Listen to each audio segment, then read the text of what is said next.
everybody. It's Heather with the Leadership with Heart podcast. And today I'm thrilled. I have Cindy Baier on, and she is the CEO of Brookdale Senior Living. And it is a brand. I'm not going to lie to you. For probably 25 years, I've watched from afar and really admired the brand and what it stood for in the kind of senior living space. And many years ago, and this is kind of a funny little twist before I really bring her on. Many years ago, I worked in an organization that would basically assign physical therapists and speech pathologists on site, and they were a brand. And so they were a client of mine in this interesting way. And so anyway, when I saw the name come over, I was like, I'm absolutely going to have you on. So welcome, Cindy. Heather, thank you so much for having me. And I love the fact that you already know our brand and have a personal connection to it. Absolutely. Yep. I think in my mind, it's called Leadership with the Heart. And if I don't have a connection to the heart of the person that's coming on and what they do, I don't really want to talk to them. So that's where we're at now. So where are you right now? Tell us where you are in your leadership journey. Heather, I'm a work in process. I think that we all say that we're a work in process because if we're not learning and growing, we're definitely regressing. And so I have a lot of experience, and yet I have a lot of learning yet to do. Gosh, isn't that so true? I tell you, if people that listen to this show know that I believe in that we're work in progress. And then I don't believe in perfection. In fact, seeking it is a little futile, but trying to get better every day is really even the point of our conversation today. And so I'm appreciative that you're open to that. So, okay, those who report to you, those who are in the organization at Brookdale, how would they describe you as a leader? How would they, in their words, what would you think they would say about you? Look, as a leader of a large organization, there are certainly a lot of different perspectives, but what I think people say about me is that I have high standards and expectations, that I'm firm, but I'm fair and compassionate. And I think that they would also say that I'm really very passionate about the mission. And so I lead with my heart as well as my head. And what is the mission there? To enrich the lives of those we serve with compassion, respect, excellence, and integrity. To make it simple, we help seniors solve the challenges of aging.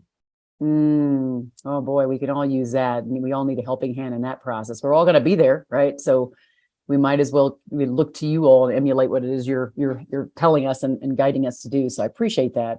So the other thing is to be a CEO of an organization like that, I know it's been 5 years. I'm not sure what your journey was previous to that, if you'd been kind of executive leadership roles, but where does that drive to lead come from? Where does it derive from? Can you think back on where it might started for you?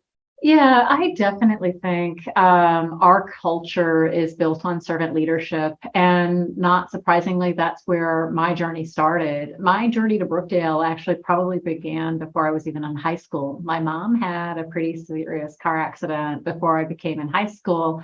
And I became a caregiver for her, helping her with all the activities of daily living. I'm really grateful that she recovered and lived a happy life thereafter.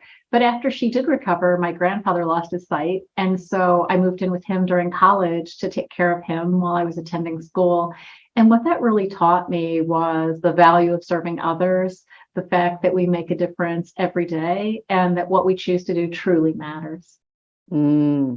That's wonderful. That had to be hard, like that young, doing both in both of those situations.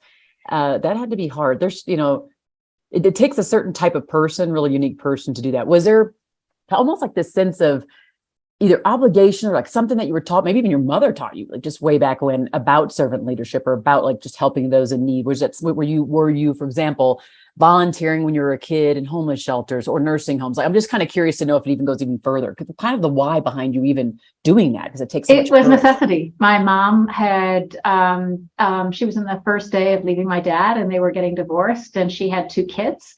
And so it was just the 3 of us. If I didn't step up, there wasn't a solution. And so necessity is the mother of invention. Oh, wow. Wow. That's amazing. And and it created in you already this sense of service and servant mentality, servant leadership. And now you're at the place you're at now, which is just amazing. How has that journey been over this last, particularly a few years with COVID and, oh my gosh, racial unrest and just all the things that keep coming at us? How have you kind of managed to do that from a self-leadership perspective, keeping yourself kind of balanced and centered? I think that keeping balanced and centered really goes back to our mission. And there's never been a day that I haven't been grateful for the opportunity that I have to lead, because our mission is so important. And if you have a chance to meet our residents, you'll know that they are just some of the most amazing people, and they have lived lives full of experience, and they have a ton of wisdom. And so the opportunity to serve them is just such an honor. I will say that when I stepped into the role, I had no idea about the challenges that we were going to have to navigate through, whether that was once in a 100-year pandemic that really targeted sort of people who were elderly, which happened to be our customers. They live with us 24 hours a day, and it would make being in person so challenging. So we needed to reinvent our business model virtually overnight. Didn't expect that, but what I have been just so incredibly impressed by is the associates who have chosen to join Brookdale are united by a mission. They have been so passionate and so caring, and they have sacrificed so much for the benefit of our residents that inspires me every day. And that makes me want to give 150%. And that's quite honestly what almost everyone in Brookdale has done over the last couple of years. Oh, wow. You know what I find to be, really impressive and just inspirational to me is often I speak to a lot of leaders. I mean, hundreds of leaders. This is the work I do, employee engagement, real, leadership and employee loyalty. And when I'm speaking to leaders, often it's like the teams are inspired by them, or like the leaders do this. And so it makes the team members want to do stuff. But it's interesting how you kind of turn it on its head and said, I'm inspired, or I continue to get energy by watching the pure service of the people that are in the business with the residents all the time. And I think that's what's just, it's inspiring for me to see that, because it says, like, again, that servant mentality, that kind of others focus that you have is the thing that drives you a lot. So that's very impressive. Thanks for sharing that. Okay. Well, so now that I think people can hear that there's so much heart there, heart behind the professionalism, heart behind, the focus to make sure to live out the mission and to continue to make sure that Brookdale is successful.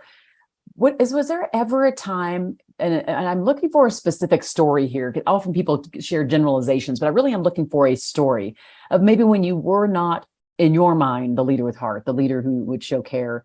And then in that moment, after you're in it, the emotions that were going on, and what did you do to come out of it? What was that, either a secret sauce for you? And it doesn't mean that you came out of it and now you're some perfect leader. None of us are. It's just that you just became more enlightened. What was that story? Absolutely. I'm going to go back. Oh gosh, it's been a long, long time. But I was the president of a publicly traded jewelry store chain, and I hadn't been with the company but just a few months. And my boss died of a heart attack in the shower one morning. And so the board that day decided that they would appoint me to be the CEO. So all of a sudden, I'm dealing with a company that has just lost its leader unexpectedly, and a board that had a new leader. And I will say that I think I did a really good job with the customers, with the associates, and with the vendors, but I didn't do a very good job managing the board. And I had prior experience working with the board, but I think that there is truly an art to sort of managing a board, because they should be focused on governance, they should be engaged, but there's definitely lanes that you should be in. Let's call them swim lanes. And so as a CEO, I could have done a better job of building consensus, of sort of keeping everyone in their swim lanes so that they wouldn't feel the need to sort of step in quite as much and sort of go from governance to management.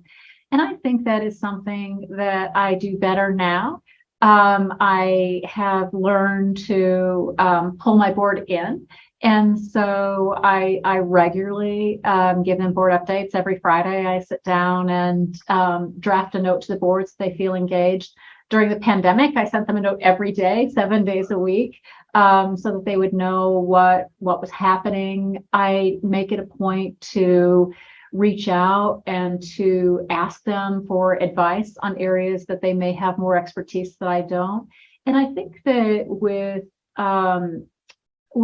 wisdom and with experience comes a confidence to admit that you don't always have all the answers, and that it's not a sign of weakness to reach out and to ask for help or to solicit input and to try to build consensus. But if I go back close to 20 years ago, I don't think I knew that. Wow. And I do you feel, does that ever kind of come back into the picture? So occasionally do you find like there's a trigger or some circumstance that puts you back into that, like, I'm not going to seek advice, or I'm going to try to just get this done with me and my team? Or do you ever see that come in? And if so, is there like a particular circumstance or scenario that makes it happen? Because that's what I find. The thing that kind of we struggle with it kind of intermittently for a long time. It's rarely that it goes completely away. I think that when you're under great stress and when you're facing incredible challenge, you want to have control. And so you're like, I'm going to muscle through this. We're going to come together, and this is what we're going to go do. And I think that is exactly the time when you need to reach out and to resist that desire to control everything. And so the pandemic was a perfect test for me in that regard, because there were so many things that were literally outside of our control.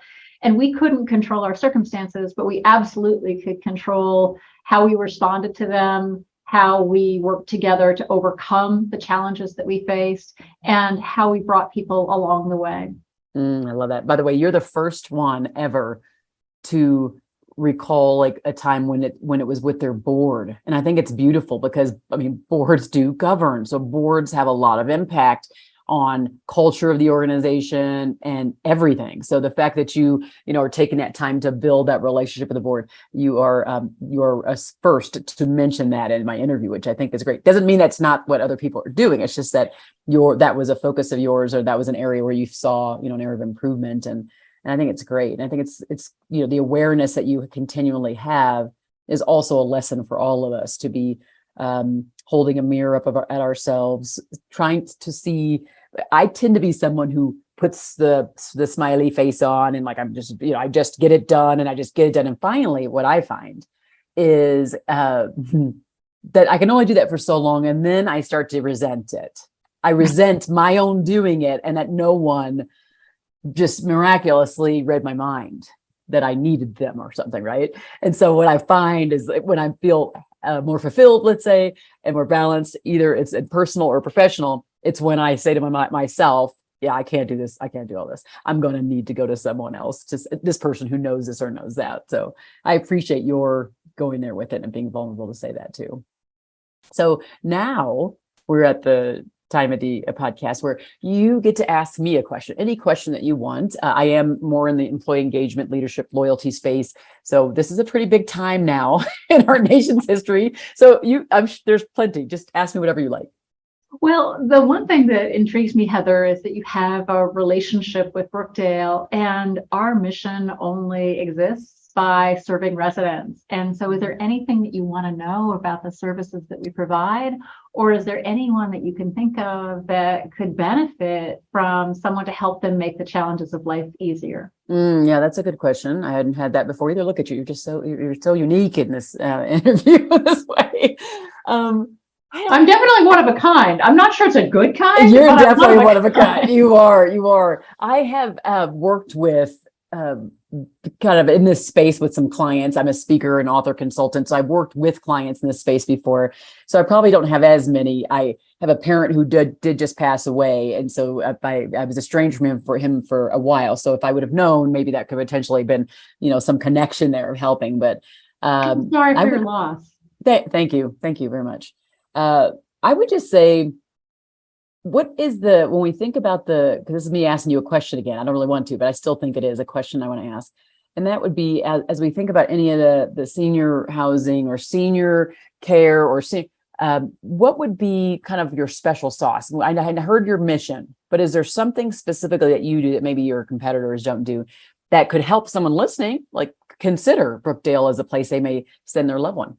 I absolutely think that the secret sauce at Brookdale is really sort of the healthcare component that we bring to senior living. And if I can just step back and say, We operate almost 700 communities in over 40 states, and we operate everything in the continuum of care from independent living, which you can think about as housing, meals, engagement, that sort of thing, to assisted living, where if you maybe need help with the activities of daily living, whether it's bathing or dressing or maybe medication management, to memory care for those individuals who have dementia or Alzheimer's and they need to live in a safe, supported, engaging environment, to skilled nursing. And so what's different about Brookdale really is we have chosen to focus on healthcare and to use our platform to really help people age better. And one of the things that I'm really excited about is a pilot that we have called Health Plus. And what we have done is we've really helped our residents with care coordination. And we have them ensure that they're getting preventive care. That's something that many people don't do as well as they should. We're helping them manage their chronic conditions. We're helping make it easier for families because we kind of are the connective tissue between the resident and their physicians to make sure they get all the labs they should and the tests they should so they can live as healthy as they can for as long as possible. And we've seen wonderful results in terms of lower hospitalizations, fewer intense episodes. And so I really think that we have moved to where healthcare is going, and that is looking at the outcomes of healthcare and really understanding that it's what you do every day that influences your outcomes. It's like, do you have a healthy diet? Are you exercising? Are you lonely? Being lonely is almost as bad for you as smoking a pack of cigarettes a day. So just those things, I think, are the secret sauce of Brookdale. That's awesome. I how thoughtful, I can see how strategic you are and how thoughtful you are about just the resident experience and making sure that those that are coming, that those are sending their loved ones there to live or to be served right in the way that you do, can feel safe and secure in knowing it's the right place. Just being very strategic and thoughtful about that process, I think it's really helpful for those that are in leadership roles now. And they could be, people who are listening in are going to be from all types of sectors, all levels of the organization. There'll be CEOs of smaller companies, CEOs of larger companies, frontline managers, mid-level managers, all kinds, because they're just trying to figure out how they can lean in with more heart at work. What might be a couple pearls of wisdom you would leave them with as you think about your leadership journey and what served you best? I think the thing that has served me best is really trying to focus on what matters most. And there is no question that regardless of the level that you are in an organization, there is more on your to-do list than you can possibly get done in a day. So be strategic and do the things that really matter. Be a problem solver. Make sure that you're offering a helping hand to the people that are beside you, beneath you, or above you in the organization, because we all want to be part of something that's bigger than ourselves. And so by connecting with people in that way, and by offering a helping hand, I think you'll actually help yourself more than you ever would have imagined. Yeah, that outward focus again. I do think it's super helpful. If we keep looking at the issues that we have, our family has, I always call it getting stuck in the muck, and that's kind of what happens. If we start to turn that outward and say, how do we serve others? How is an outward focus? What can I do to serve and uplift other people and help them reach whatever that bigger mission is? The better we are with our focus. I really appreciate that. Wow, Cindy, that was good. That was some good stuff. I appreciate the vulnerability. For those who are listening right now, just on the show, please do share this far and wide, because we need to make sure that other leaders that are out there are hearing this and gathering some of the nuggets that I have learned, and I'm sure you have learned today too. Cindy, again, this has been a big pleasure. Again, from afar, I've looked at Brookdale. It's nice to know that you're at the head of the organization and really leading with such heart and servant mentality as well. Heather, it's been such a pleasure. Can I close with just one additional question for you? Sure. So why do you do what you do? Everybody has a why. What's yours? Yeah. Well, I would say the biggest thing is helping others who don't have a voice, mostly at work, inside the workplace. I'm known as the employee whisperer. So majority of my time is spent either interviewing employees in listening sessions or reading surveys, working with leaders to make sure they understand what their people want. So it's really about having other people have a voice, because I think early on, I didn't feel like I necessarily had a voice much early on. And it just instilled in me this desire to make sure that people had a voice, that their voice was heard, and that it was acted upon. And so that's the work I do at Employee Fanatics, the firm that I manage and that I own. So thank you. That was That's an incredible reason. So you obviously picked the right career. I did, but I didn't originally. I'm actually a licensed attorney and I don't practice anymore. So I didn't originally pick it, but it picked me out of pure necessity. And I was just merger environment and things weren't going well. No one was being heard. And so in the end, I felt called to be a voice for those who just either couldn't talk up or no one was listening to them. And it's kind of hard to ignore me. I have kind of a deep voice. I command things when I walk in. So I use that as a benefit for other people. And that's really my focus now. And I love talking to leaders like you, because it really helps me to continue to learn and grow, help other people learn and grow, but just to see different angles of things, right? To just see the different, get just opening the shades, pulling it back and seeing what else is happening in the world. So this has been super helpful for me. I really appreciate it. Well, thank you so much. I've really enjoyed talking with you, and you have a way of just pulling people in where you just want to listen to everything you have to say. I appreciate it. I always say that we all have our unique gifts, and that just happens to be mine. So I appreciate it. All right. Thanks everybody for listening to the Leadership with Heart podcast. Be well.